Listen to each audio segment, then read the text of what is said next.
On behalf of the National Science Foundation and the Office of Naval Research, congratulations on completing Module 1 of the Shipboard Civility series, Fostering a Respectful Work Environment. We hope the second video will help make your time aboard our vessels a more positive experience. Much like researchers aboard the International Space Station or at field sites in the Antarctic, you are about to conduct science in a truly unique environment that very few people experience. But whether you're studying snow, space, or the sea, you'll have some specific challenges. This expedition may require long days aboard our vessels in shared quarters and cramped spaces. The time away from loved ones can weigh heavily on you, as can the time pressures and intensity of work. But it's during these difficult times that our interactions with each other matter the most. This second module will help explain the importance of maintaining a civil and respectful environment despite the difficulties you may face aboard ship. I hope you have a successful and productive research experience.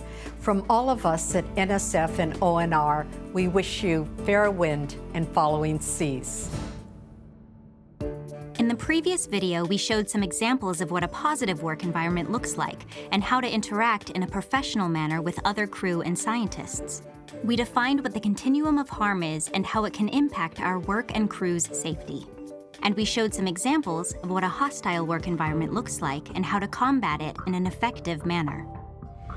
We'll continue to expand on these ideas in this video by looking at different situations that may arise and look at constructive resolutions. In this video, we will look at situations involving discrimination, bullying, and harassment. The expeditions you will go on may be with an ensemble of individuals from many institutions, and your interactions with them will vary. Mission success depends on the crew and science team equally, so the ability to work together is imperative. The goal of this video is to provide you with constructive actions to handle common and appropriate scenarios. Let's take a look at the first scenario concerning discrimination.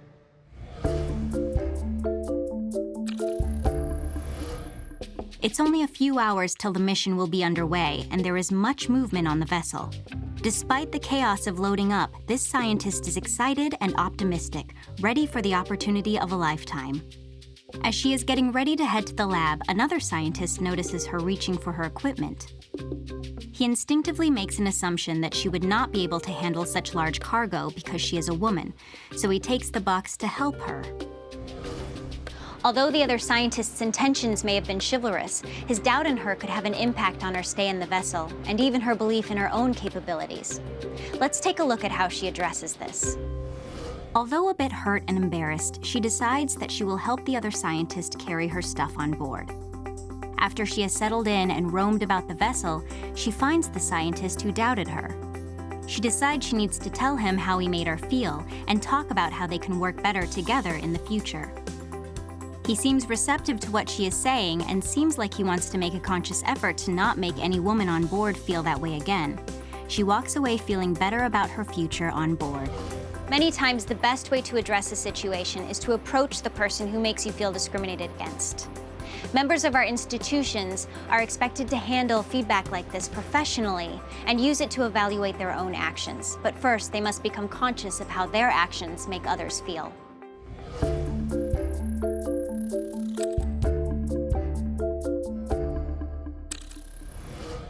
This is not an easy environment to work in all the time. You are far from home, sharing quarters with fellow crew and scientists, and working under harsh conditions. It's understandable that tempers can get hot, but we cannot let that spill over into bullying. We must communicate in a civilized manner in order to work through our problems, especially when safety is on the line. Let's take a look at what that can look like. Dredge work is being done on the back deck one morning when the chief scientist comes passing through. A marine tech sees her pass near the chain bag, fully loaded with rocks, and to make matters worse, she isn't wearing any PPE. He tells the chief scientist that she needs to move until the dredge is completely recovered. The chief scientist, not used to being told what to do, reacts strongly. She yells at the Marine tech, calling him rude, and implies his job will be in danger after she talks with the higher-ups about his behavior. In this situation, the chief scientist started to bully the Marine tech when confronted about her safety violation. We want to create an environment where we put safety first and feel safe to point out dangers without fear of being demeaned. Let's take a look at how this situation can become a learning moment. Again, we see the dredge work being done when the chief scientist wanders onto the scene. Again, the Marine tech tells her she needs to move for safety reasons. Instead of getting angry, the chief scientist respectfully backs up, apologizes, and thanks the Marine tech for pointing out the danger. The Marine tech even grabs some PPE for her to wear while she waits for the work to conclude. Everyone should feel safe and comfortable speaking out when safety is on the line. To encourage this environment, we must communicate in a respectful and professional manner. Bullying is unacceptable from anyone, and it's amplified when there is a power differential. We never want anyone to feel they cannot speak up because they are afraid of personal retribution.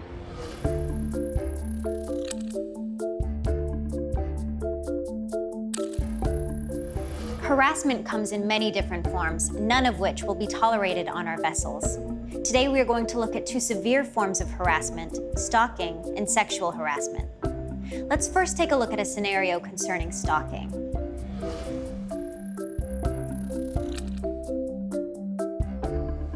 Here we see a science tech running the salinometer.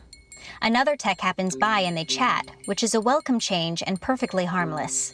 That is, until he touches her in a way that makes her feel uncomfortable. Later, in the laundry, while she is washing her clothes, he shows up again. Even later, he makes an appearance in our quarters. His behavior is becoming intrusive and affecting our science tech, making her feel unsafe. Although his intentions may have been to give company to a friend, his actions made the science tech feel uncomfortable and trapped. In a situation like this, not saying something can make the problem worse, and even distract her from her work. Let's take a look at how she handles the situation. Back in the lab, when he touched her, instead of staying quiet, she decides to speak up for herself, saying she has much work to do. Later, she talks with the chief scientist about her experience. She is able to pull the chatty individual aside and address him directly about his actions and how they can be perceived by others. If you ever find yourself in a similar situation but don't feel comfortable confronting the person yourself, think about going to a supervisor. Their goal is to make sure everyone feels safe and is able to do their work without interruption. Our goal for each and every expedition is for everyone, crew and scientist, to feel safe. At sea, you are in a new environment and must remain professional the whole time. But what happens when you come back to land and there is a change in your perceived relationships? Let's take a look at an example of sexual harassment.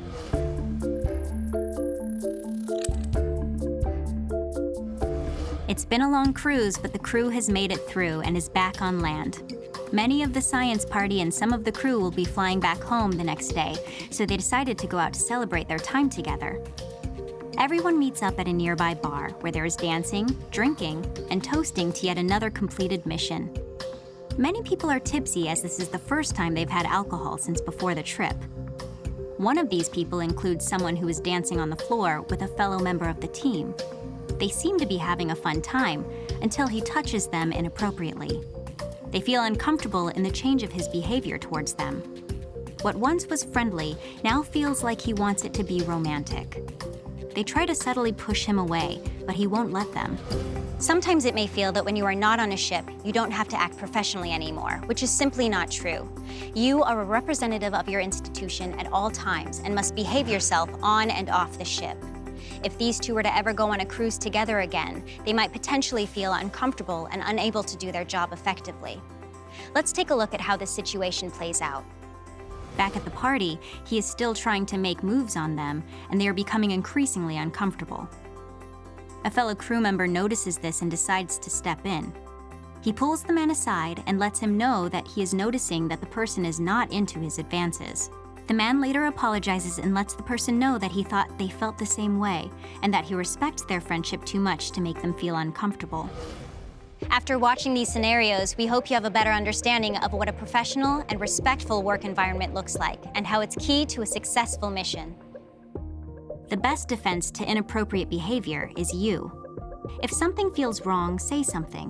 Whether that be letting someone know how they made you feel, an inappropriate situation you noticed between two individuals, or talking with a superior about an uncomfortable situation. Communication is key, and many times can prevent a bad situation from getting worse. Everyone should take a moment to think about how they will treat people while on board. Keep in mind, each situation is different and things can get much worse than what we've portrayed here. There are ways to report incidents which people can take advantage of at any time. Individuals should refer to posters throughout the ship which list contacts and support services should they feel they need more support. We take these calls and conversations very seriously. By being respectful of each other and mindful of our words, we can create an environment that promotes us to do our best work and provides you with yet another great experience at sea. Remember, there is more that unites us than divides us. Everyone has a right to a civil work environment, and you contribute to that. With this in mind, enjoy your voyage and safe sailing.